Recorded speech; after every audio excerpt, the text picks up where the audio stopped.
సరే, ఇంతకీ యిర్మీయా ఏమని ప్రవచించాడు? ఆ? తెలుసుకుంటే అసలు ఎందుకు కొట్టారా అన్నది విషయం మనకు అర్థం అవుద్ది. 19వ అధ్యాయం 7వ వచనం.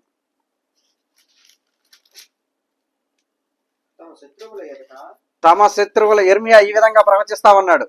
వింటున్నారా? యిర్మీయా ప్రవచిస్తున్నాడు ఈ విధంగా. తమ శత్రువుల ఎదుట ఖడ్గము చేతను తన ప్రాణములను తీయ వెదుకు వారి చేతను వారిని కూల చేసి ఆకాశ పక్షులకును భూజంతువులకును ఆహారముగా వారి కళేబరములను ఇచ్చి ఈ స్థలములోనే యూదా వారి ఆలోచనను యెరూషలేము వారి ఆలోచనను నేను వ్యర్థం చేసేదను. హల్లెలూయా. ఏమని పలుకుతా ఉన్నాడు? రే, ఈ ప్రాంతాన్ని, ఈ ప్రదేశాన్ని, ఈ లోయను శవాల దెబ్బగా చేస్తానని దేవుడు వాగ్దానం చేస్తా ఉన్నాడు. ఈ ప్రాంతాన్ని ఏం చేస్తారంట దేవుడు?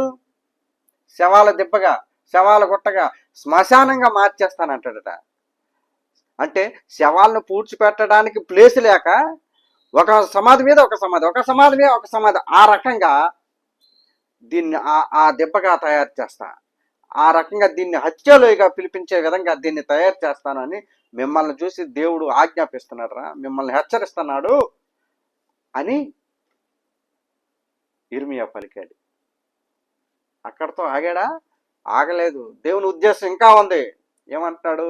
మీ శవాలు, మీరు చచ్చాకుంటాయే మీ శవాల్ని ఏం పీక్కు తింటాయట? గెద్దలు, రాబందులు, ఆకాశ పక్షులు ఏవైతే ఉన్నాయో అవన్నీ వచ్చి పీక్కు తింటాయి. అలాగే భూజంతువులు, కుక్కలు, నక్కలు, ఇవేవైతే ఉంటాయో తిరిగే భూజంతువులు, అవి మీ యొక్క శరీరాలను ఏం చేస్తాయి? కళేబరాలు అంటే డెడ్ బాడీస్ ఏం చేస్తాయట? ఈ శవాల్ని పీక్కు తింటాయి, వాటికి ఆహారంగా వేస్తా అని అన్నాడు. ఇప్పుడు ఎవడైనా మనకు ముఖాన్ని వచ్చి తిడతా ఉంటే బాగా తిట్టారు మీరు అని అంటామేంటి? 2 కొడతాం. ఎవడరా నువ్వు నన్ను తిడతావు అని. ఇక్కడ వాళ్ళు అదే పని చేశారు. నచ్చలేదు వాళ్ళకి అలా ప్రవచించడం. యిర్మీయా ఆ రకంగా ప్రవచించడం వారికి నచ్చలేదు. నచ్చక ఏం చేశారు? ఆయన కొట్టడం జరిగింది. ఇప్పుడు నీదేమైనా యిర్మీయా తన సొంత అభిప్రాయాన్ని చెప్పాడా? సొంత ఉద్దేశమేనా చెప్పాడా? లేదు. తన దేవుని యొక్క ఉద్దేశాన్ని, తన దేవుని యొక్క ఆలోచనను యూదా నివాసుల పట్ల ఏ రకంగా ఉంది, యెరూషలేము నివాసుల పట్ల ఏ రకంగా ఉంది అన్న విషయాన్ని అక్కడ ఆయన చెప్పాడు. నచ్చలేదు. నచ్చకపోయేసరికి ఆ రకంగా కొట్టడం జరిగింది. అయితే ఆ రకంగా ఆయన ఏం చేస్తారంట? ఈ స్థలాల్లోనే మీ ఆలోచనలు ఏవైతే ఉన్నాయో వాటన్నిటినీ నేను వ్యర్థం చేస్తా, నాశనం చేస్తా. ఇక్కడ ఖడ్గము చేతను ఎవరికి ఇస్తాడట? మనల్ని ఎవరికి అప్పగిస్తాడంట? మన శత్రువులు, మనమంటే గిట్టనోళ్ళు, మనమంటే పడనోళ్ళు, మనతో నిత్యము పోరాడే వాళ్ళు ఎవరో ఉంటారు కదా, వారి చేత, వారి ఖడ్గం చేత మీ తలలు నరికిస్తా అని అంటున్నాడు. ఎంత కఠినమైన మాట కదా ఇది. వాడి కత్తితో, మన శత్రువు కత్తితో మన తల నరకడం అంటే ఇది ఎంత కఠినమైనటువంటి మాట. అదే అన్నాడా? తర్వాత ఏమన్నాడు? అందులోనే మీ శత్రువులు ఎదుట తమ ప్రాణములను తీయ వెతుకు వారి చేతను. తమ ప్రాణాలను వెతికేవారు ఒక శత్రువులు వెతకరు. ఇప్పుడు రోజులు మారాయి, రోజులు తిరగబడ్డాయి.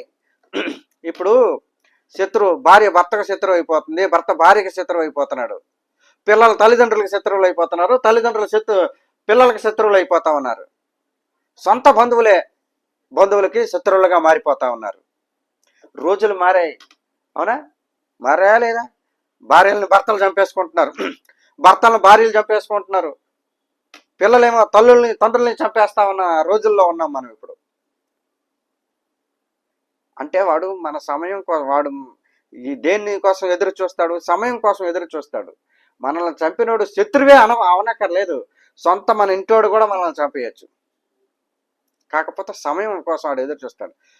ఈ మధ్యనే యూట్యూబ్లో చూశాను, 31 లక్షలు ఏం చేసావమ్మా అని అడిగినందుకట తల్లిదండ్రులను చంపేసిందట ఆ అమ్మాయి. ఏమడిగింది? తప్పేమని అడిగిందా? డబ్బు నువ్వు వృధాగా ఖర్చు పెట్టకూడదు అని చెప్పి ఆ తల్లిదండ్రులు 31 లక్షలు ఏం చేసావు తల్లి, ఎక్కడ చేసావు, ఏం ఖర్చు పెట్టావు అని అడిగితే, అరే నన్ను ఇలా కోచింగ్ చేస్తున్నారు, ఇలా అడుగుతున్నారని ఒక రోజంట వాళ్ళని లేపేసింది.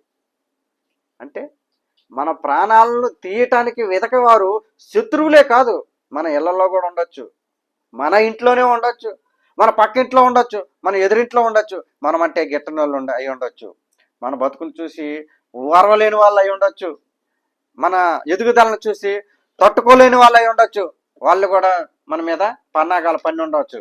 మనం ఎప్పుడు దొరుకుతామా, వీడిని లోపలేసేద్దామా, మనం ఎప్పుడు దొరుకుతామా, వీడిని వీధులు పడేద్దామా, మనం ఎప్పుడు దొరుకుతామా, వీడిని ఈ రకంగా ఇబ్బంది పెడదామా, చంపేద్దామా, లేపేద్దామా అన్న ఆలోచనతో కూడా ఉంటారు. అర్థమవుతుందా మీకు? అందుకని మిమ్మల్ని వారికి అప్పగించి వారి ద్వారా మిమ్మల్ని హతం చేస్తా, ఈ వ్యర్థం చేస్తా. మీ ఆలోచన ఏదైతే ఉందో, మీ యూదులు యెరూషలేం నివాసులు ఎవరైతే ఉన్నారో మీ ఆలోచన అంతటిని వ్యర్థం చేస్తా అని యిర్మీయా ద్వారా దేవుడు పలుకుతున్నాడు. 8వ వచనం చదవని తర్వాత ఏముందో చెప్తాం. ఆ మార్గం నుండి ప్రతివాడును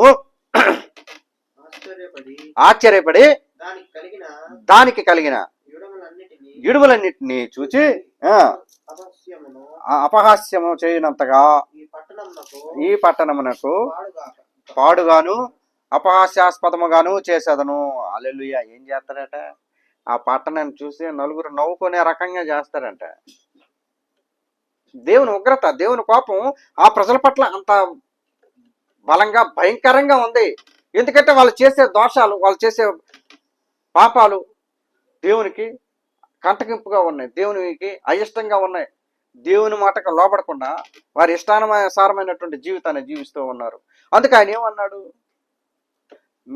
మీ శరీరాలను, మీ శవాలను పశువులు భూజంతువులు, ఆకాశ పక్షులు పీక్కు తింటాయి అని అంటమే కాకుండాను, ఈ పట్టణం నుంచి, ఈ వీధిలో నుంచి ఎవడైతే పోతా ఉన్నాడో వాడు చూసి, అరే ఒకప్పుడు బ్రహ్మాండంగా బ్రతికిన వాళ్ళు ఇప్పుడేంటి ఇలా అయిపోయినారు, ఒకప్పుడు గొప్పగా బతికిన వాళ్ళు ఈరోజు ఏంటి ఇలా నాశనం అయిపోయినారు, ఒకప్పుడు ఎంతో దర్జాగా ఉండేవాళ్ళు ఇప్పుడేంటి ఇలా చీకటి బతుకుల్లో ఎలా బతుకుతూ ఉన్నారు, వాళ్ళ ఇంటి ముందర లైటే లేదు,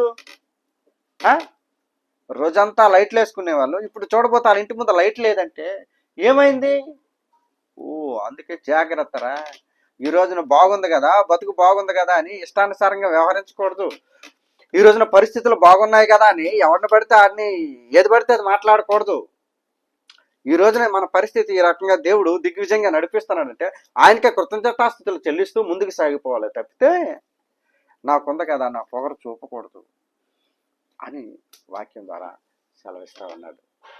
అంతేకాకుండాను 9వ వచనంలో చూస్తే, 9వ వచనంలో 19:9 ఏమంటాడంటే, వారు తమ కూతుర్లను తమ కుమారులను మాంసాన్ని ఎలా చేసేస్తాడంట? సొంత కుమారులు, కడుపును పుట్టిన కుమారులు, కడుపును పుట్టిన కూతుర్ల మాంసాలు పీకు తినేలా చేస్తా మిమ్మల్ని. అంటే దేవుడు అంత కోపం మీద ఉన్నాడు యూదా రాజుల మీదను, యెరూషలేము నివాసుల మీదను. అందుకే జాగ్రత్తగా ఉండాలి దేవుని పట్ల. దేవుడికి ఇష్టమైనది ఏదో ఎరిగి మనం జీవించాల.